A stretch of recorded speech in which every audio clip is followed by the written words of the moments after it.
যে বন্ধুরা, আমি দোকানে আসার পর এখন আমার বাবা এই যে বাসায় যাচ্ছে। এই যে মাছের দোকানে মাছ নিছে। ইয়া মাছ, আপনার সিলভার, চিংড়ি মাছ, ছোট চিংড়ি মাছের বাচ্চাগুলা। তো এখন সেটা নিয়ে বাবা বাসায় যাবে। এই যে এখনো দাঁড়ায় আছে, মাছটা নিয়ে কিন্তু চলে যাবে। আর এদিকে বাজারটা দেখেন, শেষ করে এই যে বাবা চলে যাচ্ছে বাসার দিকে। ওই যে যাচ্ছে, চলে গেছে। আর এখানে পদ্ম সামনে।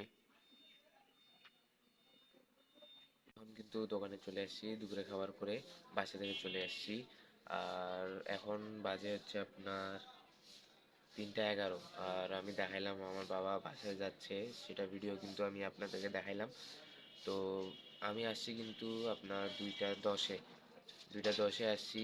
আর এতক্ষণ কিন্তু বাবার সাথে কথা বলছিলাম হচ্ছে আমার বাসার ম্যাজিক চুলা, যেটাতে রান্না করে মা। তো সেই ম্যাজিক চুলাটা নষ্ট হয়ে গেছে, তো মেকারের দোকান কিন্তু বন্ধ ছিল। আর মেকারের দোকান বন্ধ থাকাতে তখন বাবা ফোন দেয় মেকারের আঙ্কেলটাকে। বাবার কাছে নাম্বারটা ছিল, তো ফোন দিয়ে কথা বলতেছিল। তো এই সেই কথা বলতেই সময়টা গেছে। তারপর উনি বললো যে আজকে তো খুলবে না, আমি ভোটের ডিউটিতে চলে আসছি। আর কালকে তো ভোট, সেই জন্য তারা চলে গেছে। তো তখন বাবা বললো যে থাক, আজকে তো তাইলে হবে না, কালকে। তো তখন বাবা এটা রাখে, তারপর চলে গেল। আর আপনারা তো অবশ্যই জানেন কালকে ভোট। তো সেই জন্য কিন্তু কারফিউ চালু করে দিছে, মানে বাইরে কোনো গ্যাদারিং করা যাবে না। যানবাহন কিন্তু বন্ধ। আর মোটরসাইকেলটা টোটালি বন্ধ করে দিছে। আর এদিকে মনে করেন যে আপনাদের মানে বিকাশ বা নগদ কোনো কিছু কাজ করতেছে না। কোনো ক্যাশ ইন ক্যাশ আউট কোনো কিছু করা যাচ্ছে না, এটা বন্ধ করে দেওয়ার কারণে। তো এই হচ্ছে পরিস্থিতি। আর আর্মিরা কিন্তু সম্পূর্ণভাবে সুষ্ঠুভাবে তারা তাদের দায়িত্ব পালন করতেছে। জায়গায় জায়গায় কিন্তু তারা দাঁড়াচ্ছে, প্রতি 1 থেকে 1.5 কিলো বা হাফ কিলো দূরত্বেই কিন্তু তারা চেকপোস্ট বসায় দায়িত্ব পালন করতেছে।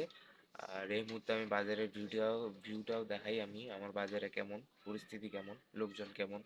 হচ্ছে বাজারের ভিউ, 1টা 2টা করে কাস্টমার আসতেছে। এই যে একটা কাস্টমারকে আমি বিদায় করলাম।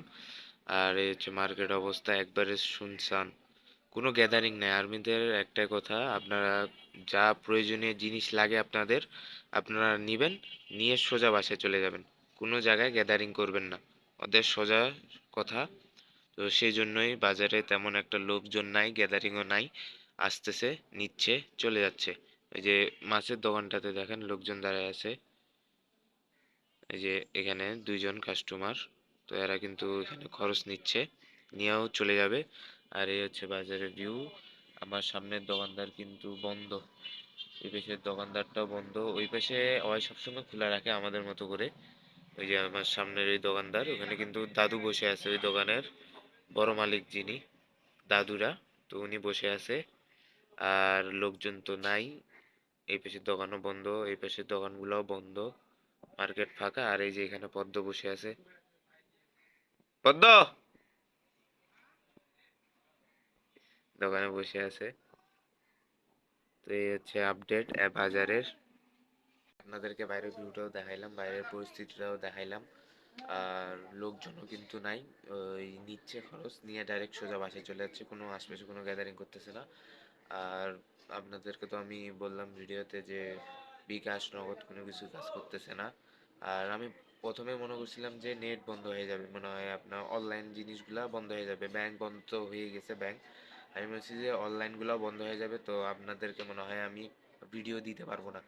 তবে এখন দেখতেছি না, নেট চলতেছে, নেট চালানো যাচ্ছে, শুধুমাত্র বিকাশ আর নগদ, মানে ট্রানজ্যাকশন, কোনো কিছু ট্রানজ্যাকশন করা যাচ্ছে না। অনলাইনের ইয়াগুলা ট্রানজ্যাকশনগুলা, টাকা লেনদেন এই সব কিছু করা যাচ্ছে না, বাদ বাকি সব কাজ করা যাচ্ছে। আর মনে হয় না আমাদের এই পাশে তেমন একটা কোনো গ্যাঞ্জাম হবে, কারণ আপনাদেরকে আমি বললাম কি যে আমাদের এখানকে আর্মিগুলা হাফ কিলো দূর দূর পর্যন্ত তারা তাদের দায়িত্ব পালন করার জন্য তারা দাঁড়ায় দাঁড়ায় থাকতেছে, প্রতিজনকে জিজ্ঞাসাবাদ করতেছে কেন বাইর হইছে। আর মোটরসাইকেল তো এমনিতেই বারণ, বড় যান চলাচলগুলোও কিন্তু সীমিত রাখা হয়েছে। আর সেক্ষেত্রে আমাদের বাজারে এই পেশে, মানে আমাদের এই উত্তরবঙ্গের এই পেশে দিনাজপুরের বীরগঞ্জ, আমার জায়গার নাম হচ্ছে বীরগঞ্জ। তো সেখানে কিন্তু পরিস্থিতি ভালোই। জানি না বাইরেগুলা কেমন, আর আপনাদের দিকেও কেমন পরিস্থিতি সেটা অবশ্যই কমেন্টে জানাবেন।